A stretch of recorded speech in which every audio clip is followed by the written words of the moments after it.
नीचे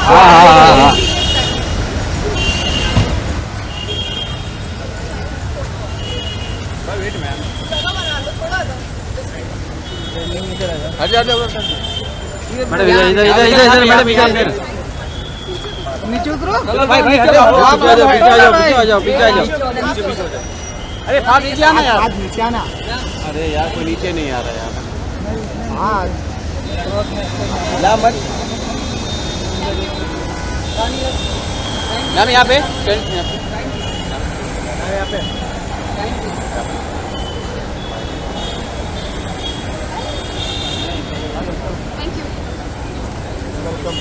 ये अलाउड नहीं है, अलाउड नहीं है। क्या? Oh, off the joke, know your mind.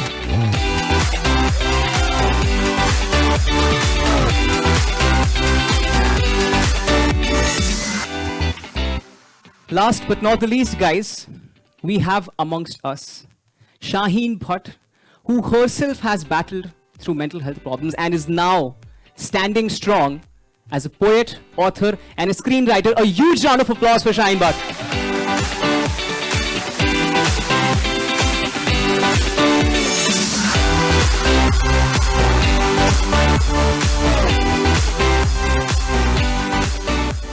तो अब सारे सवालों की जो कड़ियां हैं उसको जोड़ने के लिए I'll be passing on the mic to Arshi Sethi Shah and I'll see you guys very soon again.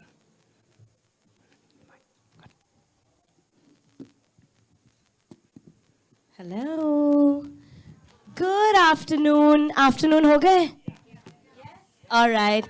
So class में जब भी टीचर आती है और स्टूडेंट्स फिर क्या बोलते हैं? Good. So आज हम सब so firstly thank you so much MTV for doing something like this. We've been speaking about it backstage as well कि how important this is.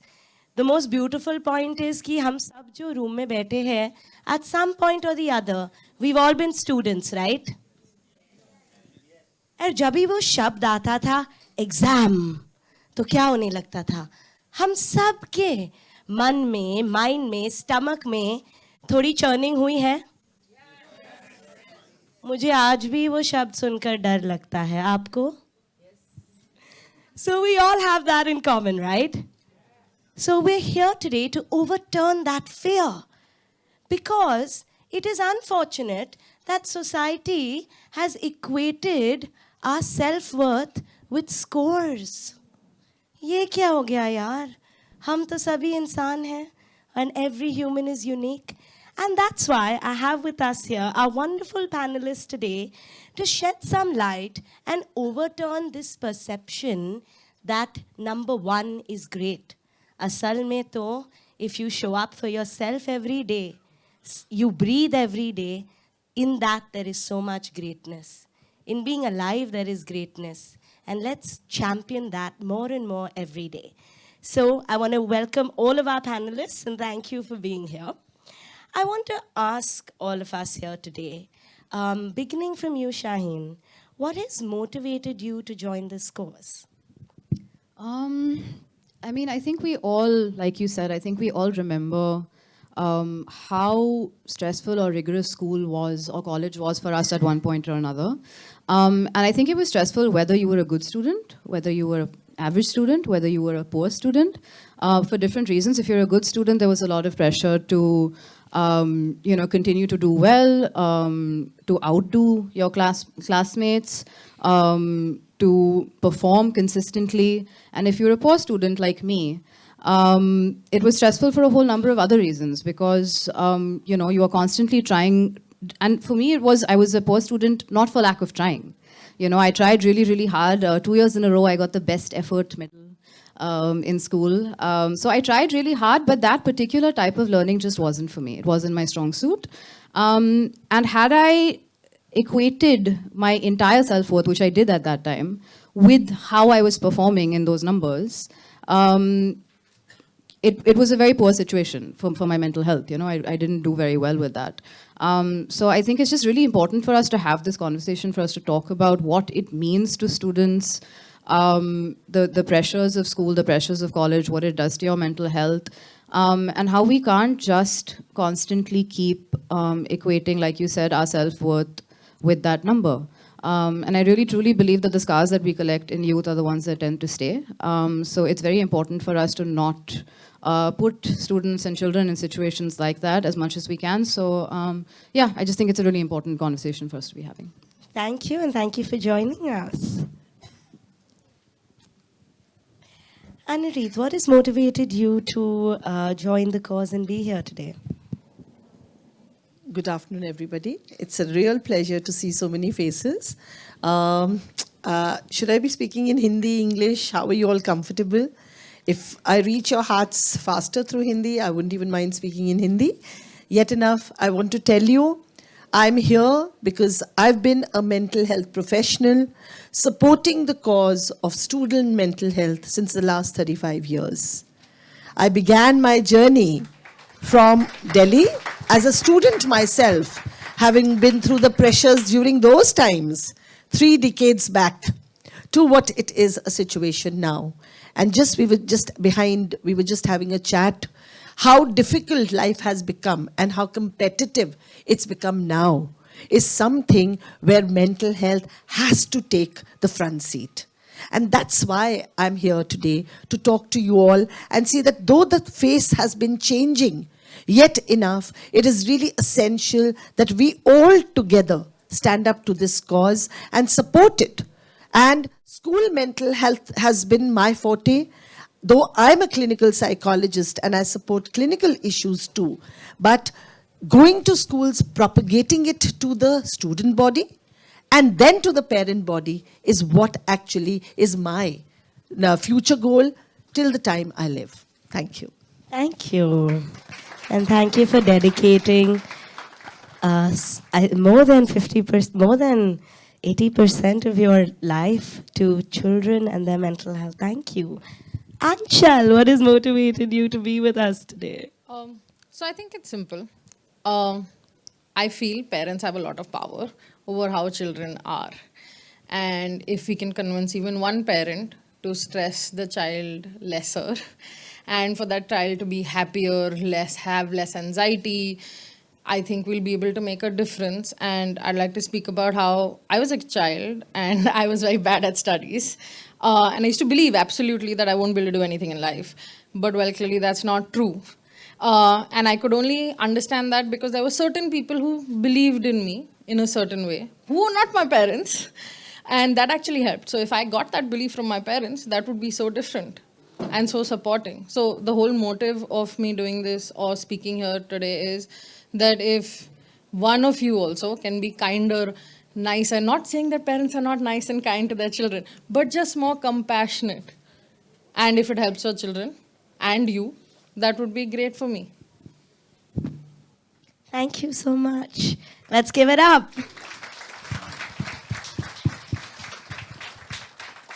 Ankur. So, first of all, I mean, it's a great cause, right? That in itself is a reason enough to be part of it. But just like MTV, we also have a lot of young people as our consumers.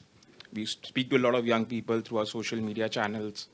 And it's just about spreading a message. And actually more than a message, an awareness about an issue which is actually like very crucial. We are most impressionable at that age.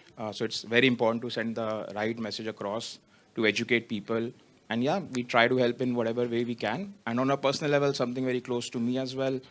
I mean, I've been through all those phases in my student life. So yeah, I totally get it.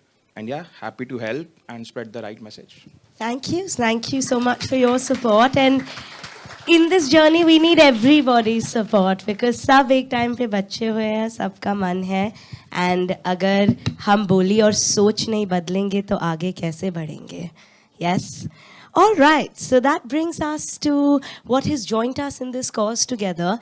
And very correctly said by Anshal, we are here to understand as parents and well-wishers, support systems, how can we create a safe space and a compassionate voice within for the student.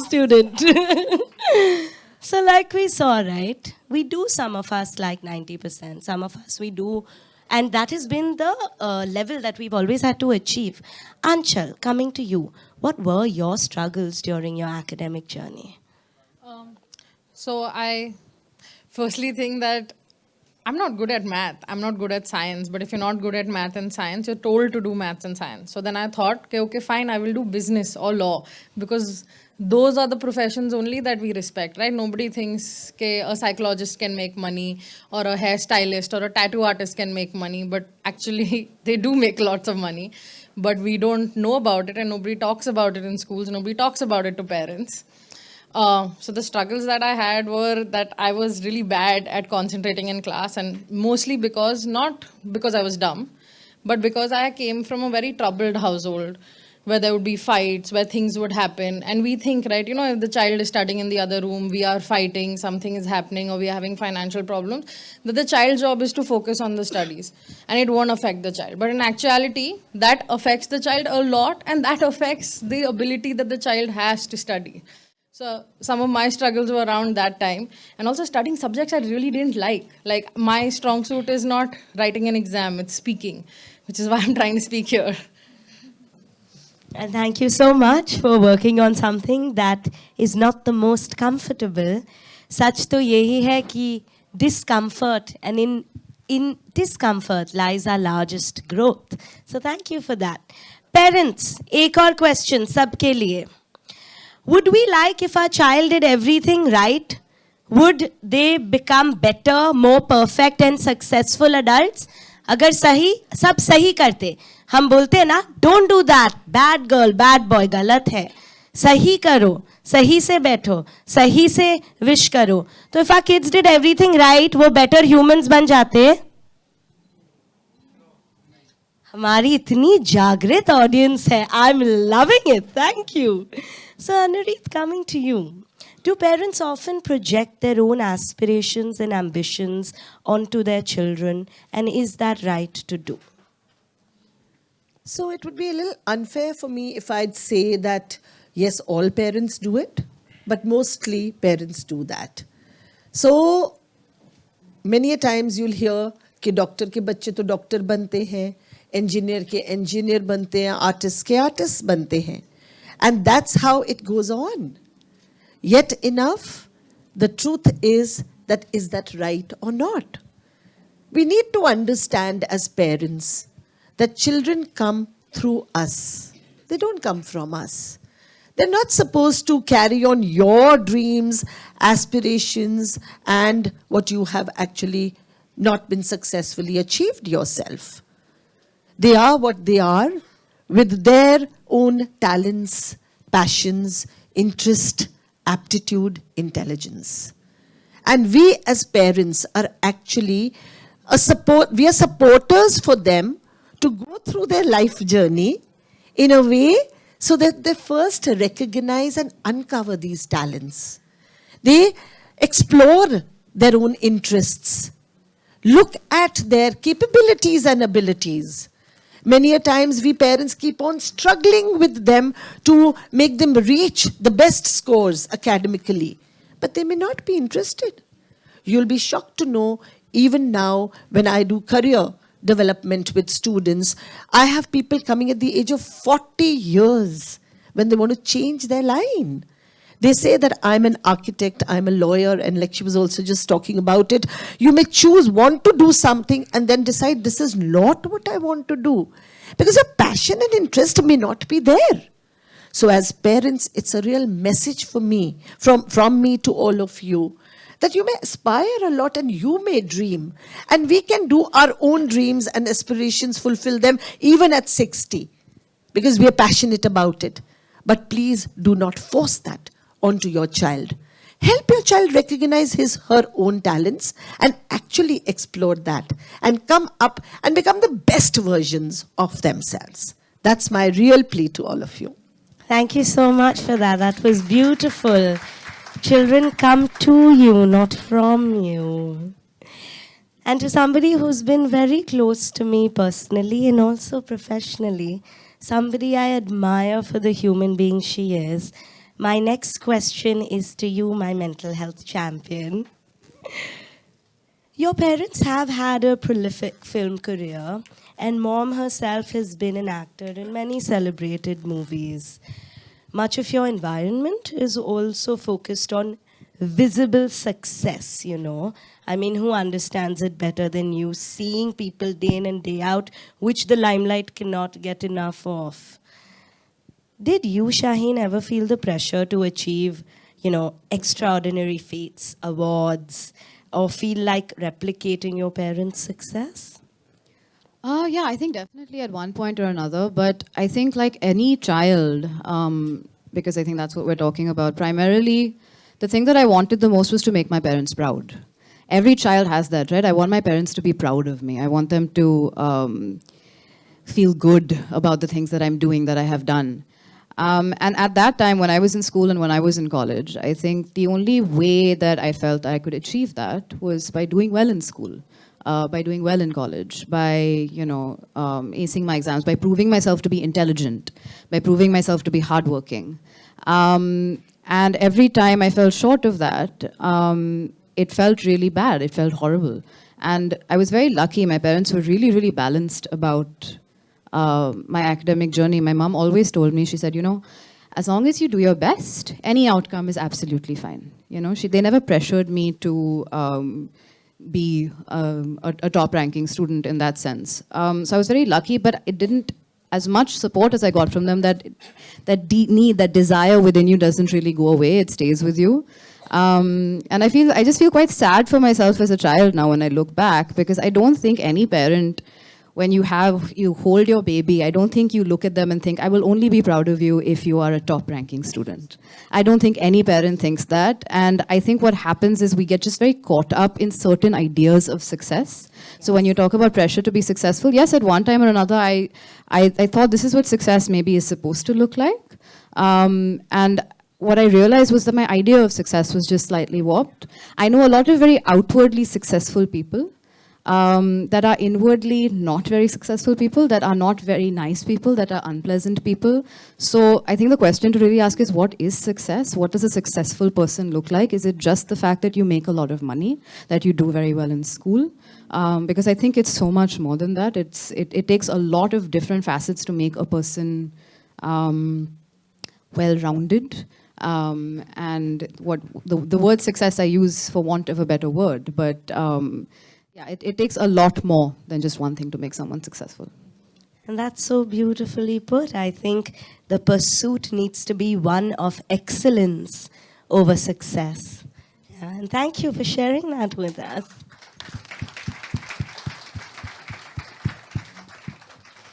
अंकुर सबको दही शक्कर खिलाने वाले. So, Ankur, I want to ask you, how has competitiveness in your academics contributed to your view of success in life, what we were just speaking about? So I'll answer that in two parts. So competitive spirit, I believe, is very important, right? It's always important to strive for, you know, the next thing, to be the best version of yourself. And the second part is coming back to, you know, the core theme of the campaign. My issue is with, I mean, what do we define education as?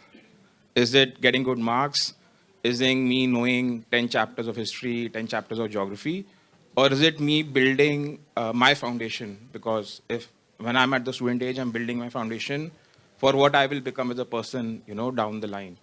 So education for me is building that strong foundation, trying to understand, and it's okay to fail, right? I mean, if we are always winning, we'll never learn. And even at Epigamia, I mean, this cup did not come out right the first time. It took many tries, right? So I mean, it's okay to fail. You relearn, you know, you redevelop, and then you strive to be the next best thing that you can be. So yeah, I mean, so my struggle was essentially on that, on what is education essentially, and, you know, how do I sort of incorporate the right essence of education. And, you know, so whenever I speak to any of my nephews or nieces, this is what I try to tell them as well. Like, do not worry about which college you're going. Do not worry about whether you want to take science or commerce. Think about what you want to do and, you know, try to be that person and, you know, learn from the environment, learn from your colleagues, from your parents, everyone around you. Yeah. आशा है ये कार्यक्रम आपको पसंद आया होगा। इस video को ज़्यादा से ज़्यादा शेयर करें, लाइक करें और कमेंट करके बताएं आपकी राय क्या है। और अगर आपने हमारा यूट्यूब चैनल अभी तक सब्सक्राइब नहीं किया है तो तुरंत इसको सब्सक्राइब कर लीजिए और बेल आइकन भी दबा दीजिएगा ताकि अगली जब वीडियो अपलोड हो तो आपके पास इसका नोटिफिकेशन पहुंच सके। और अगर आपने हमारा फेसबुक पेज फॉलो नहीं किया है, फेसबुक पेज को भी फॉलो करें। धन्यवाद।